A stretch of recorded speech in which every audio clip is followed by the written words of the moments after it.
Yeah, the Buffalo Bills just scraped away with one. And I talked about this in my previous video. How do the Dolphins win? One thing I said, running the ball. They have to run the ball, and that's not one thing they did well or stuck to. And I also said that Josh Allen turned the ball over. Now, two things worked. Two things worked, right? Josh Allen, of course, he did what he always does, turned the ball over. Two interceptions, one fumble recovery for a touchdown, and then had three fumbles total in the game. Holding on to the ball is something that Josh Allen has had struggles with, but also staying in the pocket because the game is too fast for him. Um, his coach is giving him outlets of short to immediate routes that he can take advantage of. But big arm, big. They just want to push the ball downfield. These quarterbacks want to push the ball downfield. It gets a situation where he's forcing throws, making ill-advised throws, turning the ball over. It's typical of Josh Allen. You want to crown him, right? You want to crown these guys as the best, but then once again they have an underwhelming performance. Josh Allen, I'm sure, is not happy with his performance, not happy with the turnovers.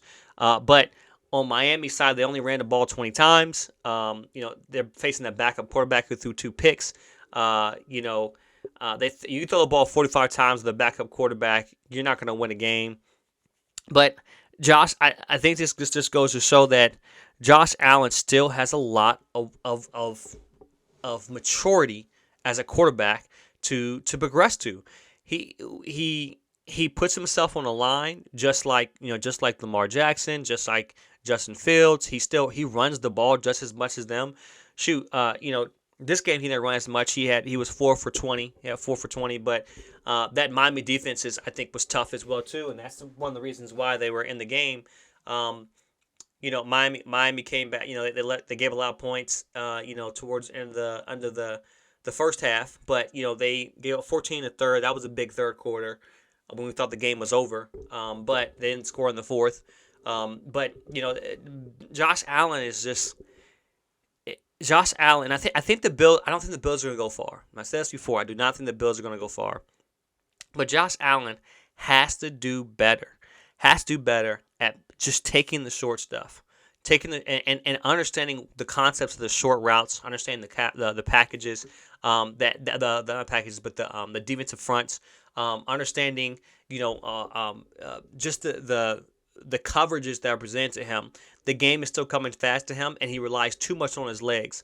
When you have you can't call a quarterback elite when their best plays are, I hate to say it, are their running plays. And you say, well, look at Lamar Jackson. Lamar Jackson, if you look at it, he makes tighter throws in between the hashes than any quarterback that I've seen in the NFL this year. Right? This year, I would say this year. And if you look at the film and watch the film, he's throwing the tight ends in spots in the zone. He's throwing the fullbacks, down the field. This is what Lamar Jackson was doing. Now, Josh Allen, he's throwing to arguably the best receiver in football. He has a solid number 2 in Gabe Davis, had 100 yards, and then Cole Beasley, a vet. And not only that, you have Dawson Knox as a tight end, and you have a two-headed monster running back, Devin Singletary and James Cook. He's had everything he's needed to be successful, and what does he do? He goes out and almost single-handedly loses the game for them. So Josh Allen has to be better if they want to go far in the playoffs.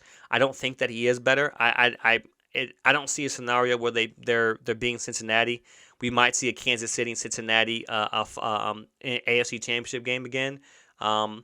But yeah, I mean, Josh Allen has to be better, and if he wants to be this elite status, I think that if they don't beat Cincinnati, people are gonna start asking questions about, hey, is Josh Allen really that guy, right? Because so many people want to crown him as that guy.